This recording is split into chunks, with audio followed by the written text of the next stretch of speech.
Hey, have you ever faced a giant in your life?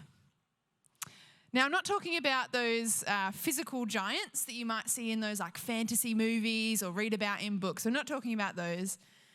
I'm talking about a situation or maybe a struggle that feels like a giant in your life, something that is blocking you, you can't move past, something that even if you try to fight it or get past it, it keeps winning and keeps holding you back. Have you ever faced a giant in your life? Maybe it was a big assignment or a project that you wanted to tackle at home that was just like sitting there and it felt so big that you didn't even know how to start. Maybe there's a team in your sports league. Those who know me know I know nothing about sports, but follow me here. Maybe it's a team in your sports league that just keep beating you. You can't defeat them. They keep winning again and again. And they're like a giant. Or maybe your giant is something more emotional or mental. Maybe it's insecurity. Maybe it's doubt. Maybe it's sadness or anger. I faced quite a few giants in my 23 years on the earth so far. But there is one that I have come up against quite a few times. And at the start of 2018, I was facing this giant in a really real and intense way. And this giant was a few things kind of all rolled into one mega giant. And it was a giant that I would describe as stress, fear, and anxiety all rolled together. And this giant was really big and really towering over me and my life. This stress and fear and anxiety actually started to hold me back. It started to put barriers up in my life and block me from doing certain things. Looking back, I realized just how much. After a couple of months of that happening, then I actually couldn't do like really specific day-to-day things. I couldn't work at my job anymore, and I couldn't drive my car. This giant was really big, and as it towered over my life, it started to make my world smaller and smaller. We'll pause on my story here for a second, and let me ask you, what are the giants of this generation? What are the giants that we are facing right here, right now? What giants do you notice? What giants do you see? What are the things that are blocking us, that are making us feel defeated, that are stopping us from moving forward? Maybe you're facing a giant in your life right now. Or there's a giant that you faced in the past, and that's part of your story. Or maybe you've noticed a friend or a family member facing a giant in their life. Is it, like we talked about before, an emotional or a mental giant? Is it a giant situation that you can't move past, something that has happened to you or someone that you love? Is it a giant you've never seen before? Is it new, or is it a giant you've been facing for a while now? What are the giants of this generation? And how do we defeat them? That's the question we're going to be asking tonight. So tonight I want to speak to you about a community that had to conquer a giant, and this was actually a physical giant that had towered over them and impacted how they did everyday life. There's a story in the Bible about the people of Israel, and they were known as God's people. And their encounter with a giant, his name was Goliath, and he was a Philistine. And Goliath wasn't an emotion or a situation like we've just been talking about. He was actually just a physical, literal giant dude, a really big guy, a huge soldier. And if you want, you can grab out your Bibles. We're going to be reading and sitting in the Old Testament in 1 Samuel chapter 17, and we're going to kind of be jumping in and out of this story, and so you can follow along. The Israelites had been fighting these people called the Philistines for a really long time. And the Philistines just kept winning. They kept defeating the Israelites. And so by the time the Philistines bring out their best weapon, Goliath, this huge giant, the Israelites are actually already feeling pretty defeated. I wonder if you know what it feels like to feel defeated. And at the start of 1 Samuel chapter 17, it says that both armies are camped out on either side of this valley. And then Goliath on the Philistine side, he comes out. This guy was 3 meters tall. For reference, I'm about 1.75 meters tall when I actually stand up straight. And so he's like pretty much double my height. He had a bronze helmet and armor and weapons. His spear that he was holding weighed 7 kilos. That is a big giant. And not only is he big, he's got some solid armor and weapons with him too. In verse 8 it says, Goliath stood and shouted to the ranks of Israel, "Why do you come out and line up for a battle? Am I not a Philistine, and are you not the servants of Saul? Choose a man and have him come down to me. If he is able to fight and kill me, we will become your subjects. But if I overcome him and kill him, you will become our subjects and serve us." Then the Philistine said, "This day I defy the armies of Israel. Give me a man and let us fight each other." On hearing the Philistines' words, Saul and all the Israelites were dismayed and terrified.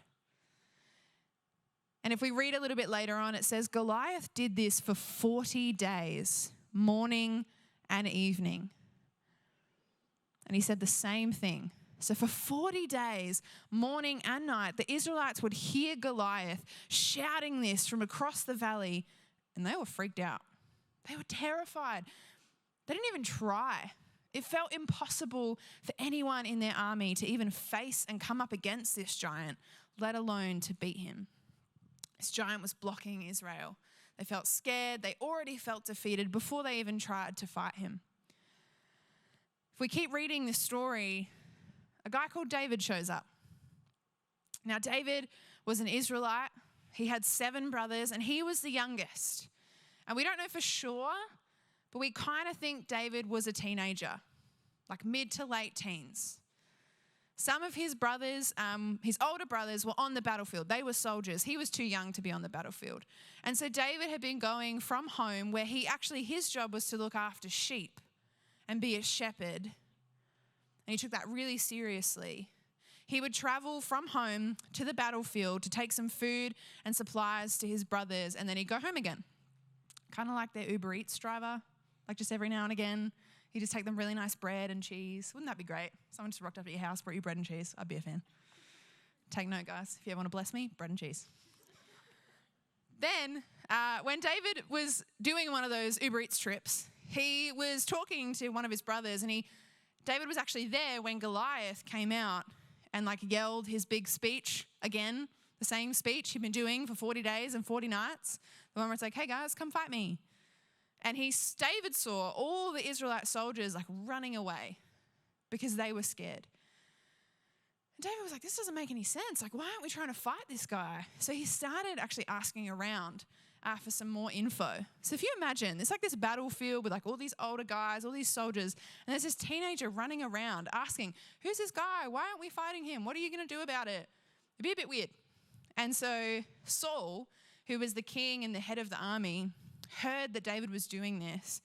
And so he's like, "Hey, David, I'd like to chat to you, please, because this is strange that you're a teenager running around talking about this."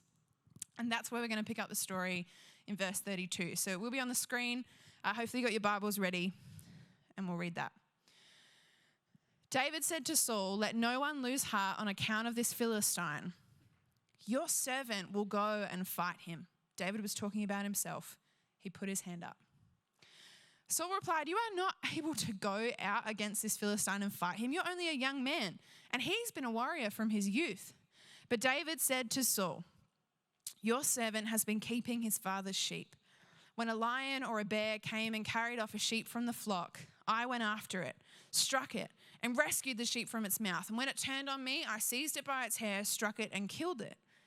Your servant has killed both the lion and the bear. This uncircumcised Philistine will be like one of them, because he has defied the armies of the living God. The Lord who rescued me from the paw of the lion and the paw of the bear will rescue me from the hand of this Philistine." Saul said to David, "Go, and the Lord be with you." Then Saul dressed David in his own tunic. He put a coat of armor on him and a bronze helmet around his head. David fastened on the sword over the tunic and tried walking around because he wasn't used to them. "I cannot go in these," he said to Saul, "because I'm not used to them." So he took them off.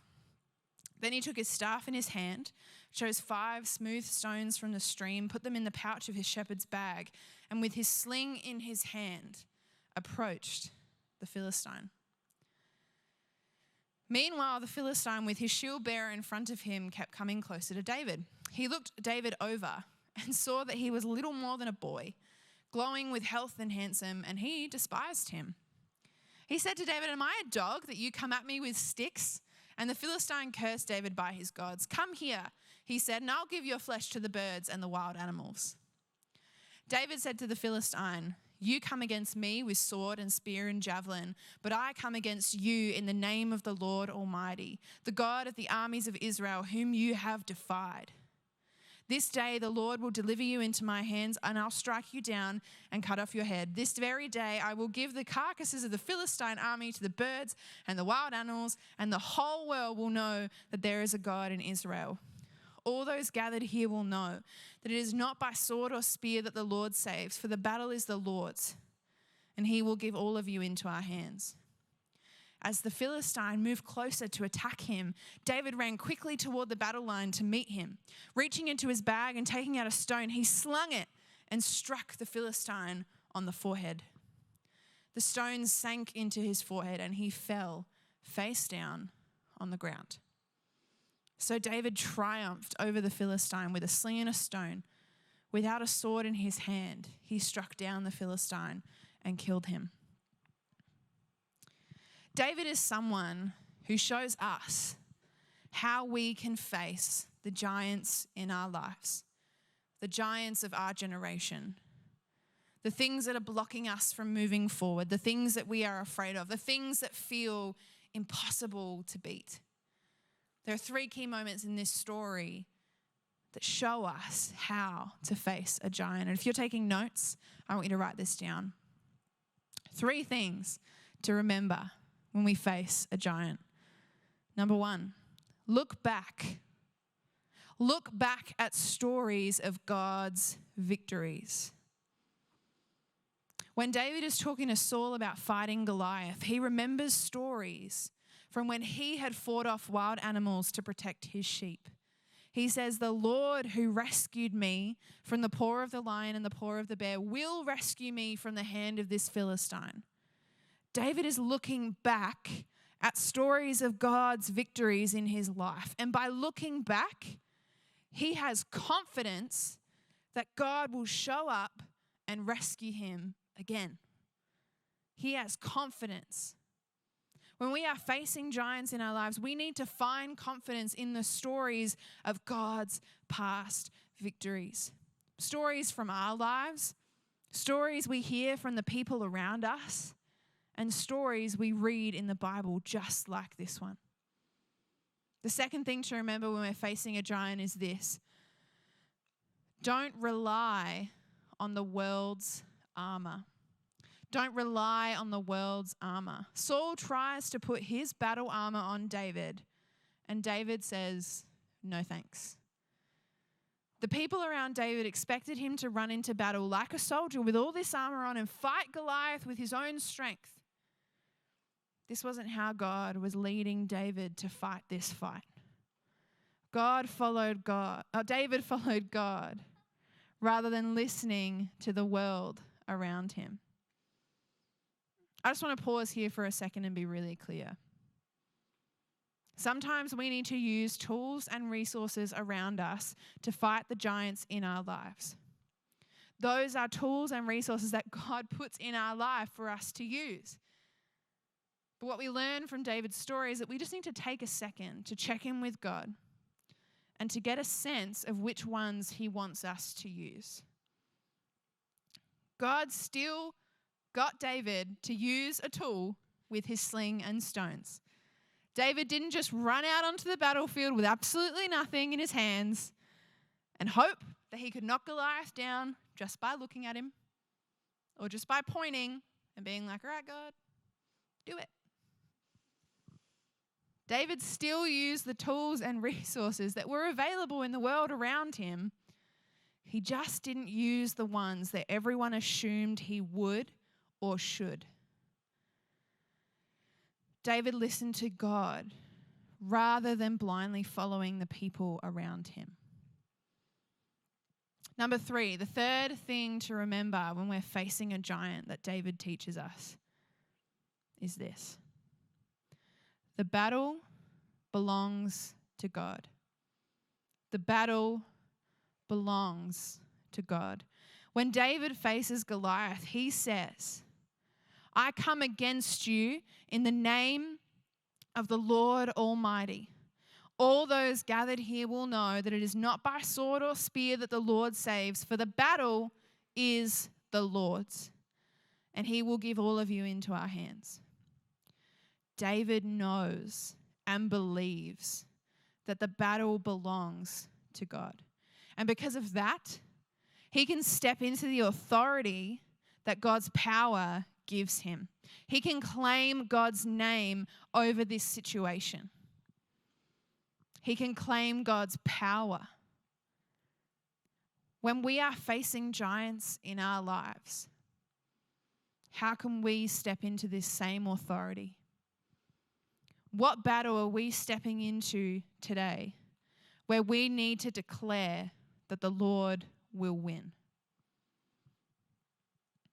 And so the battle belongs to God, but let's actually take a second to look at how he wins it.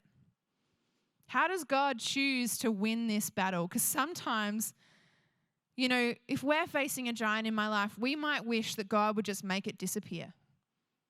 Or that if it was like, let's imagine our emotional giants were a physical being. Just for a second, follow me here. You kind of wish that God would just strike it down with lightning and be done, and you wouldn't have to really get involved. But God doesn't do that. God wins these battles in unexpected ways because he chooses to use people. People just like you and just like me. He chooses to empower people and give them authority with his presence. He uses people like David who have the faith and the courage to step into that authority. Every battle belongs to God. We see this all throughout the Bible, and God uses different methods in different battles. When the Israelites were leaving Egypt, he used Moses and Moses' staff to part the Red Sea. In the Battle of Jericho, God instructed Joshua and the Israelites to march around the city walls for 6 days, and 7 times on the 7th day blowing their trumpets. That's a pretty different method. He used David's slingshot and stones to defeat Goliath. God uses different methods. He partners with his people in different ways, but one thing stays the same. God's presence and power is at the heart of the battle. God's presence and power is at the heart of the battle. That is what is flowing through his people, his presence and power. So when we look at the battle, let's not get caught up in the method. We can't really go, David used stones and a sling to fight a giant, so I'll use stones to fight mine. That doesn't make sense. Let's not get caught up on the method. Let's focus on the one thing that stays the same, and that's God.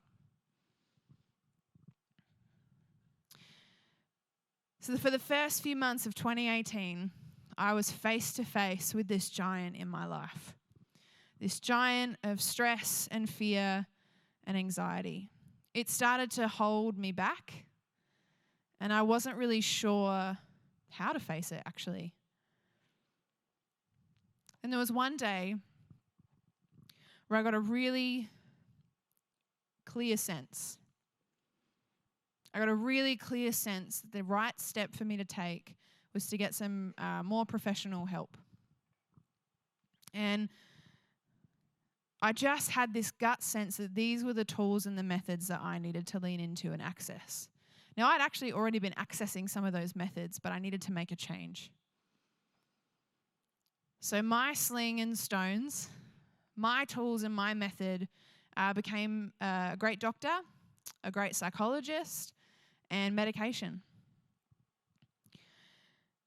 And as I was stepping into trying these new methods, I was reminded to keep my focus on God, to keep my focus on His power and His presence in my life. I had a really beautiful friend in my life send me a text that I will never forget. I think I told her that I was having my first appointment with my new psychologist or something like that. And she wrote back and said, "That's great, like well done. Proud of you for taking that step. That's really great." And then she took a moment to remind me that to put my focus on God, that God would work through these methods. She said to me, "Don't forget that it is well with your soul. With everything else going on, don't forget that it is well with your soul. God is with you, and He will do a great healing work through these professionals that He's placed in your life." And she was right. So fast forward to today. I can't say this giant doesn't show up in my life anymore, but I can say it no longer blocks my everyday life. It's no longer holding me back from doing normal life, which is really awesome. And actually, those methods that I used back in 2018, over the years, they've changed over time for different reasons. And along the way, there's been lots of really significant battles for me. I guess you could call them mini battles. They were significant and big, but they weren't kind of like this David and Goliath situation where it was one battle and everything was done. There's been lots of battles. But the one thing that stayed the same is that God has continued to fight this battle with me and for me. He has moved in power in my mind, in literally rewiring the way that I think. He has provided for me. Oh, I'm going to get emotional. And He has brought great professionals into my life that have facilitated that.